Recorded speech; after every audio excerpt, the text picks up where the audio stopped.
అయితే డిమాండ్ అనేది ఎందుకు ఉంది? ఎనర్జీకి డిమాండ్ ఎందుకు?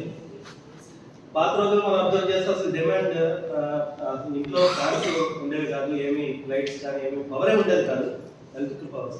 ఇప్పుడు ప్రతి ఇంట్లో పల్లెటూరులో చూసినా సరే, టౌన్లో చూసినా సరే, ప్రతి దగ్గర కూడా ఎలక్ట్రిసిటీ అనేది చాలా ఎసెన్షియల్ అయిపోయింది. సో మనకు దానివల్ల పవర్ జనరేషన్ కూడా మల్టిపుల్ సోర్సెస్ అనేది మనం వెతకాల్సిన పని. అందువల్ల ఎనర్జీకి చాలా డిమాండ్. సో అందులో మనకు ఆల్రెడీ సోర్సెస్ ఆఫ్ ఎనర్జీ తెలుసు. Conventional sources of oil, natural gas, ఇవన్నీ కూడా మనకు ఆల్రెడీ తెలిసిందే. Next non conventional sources.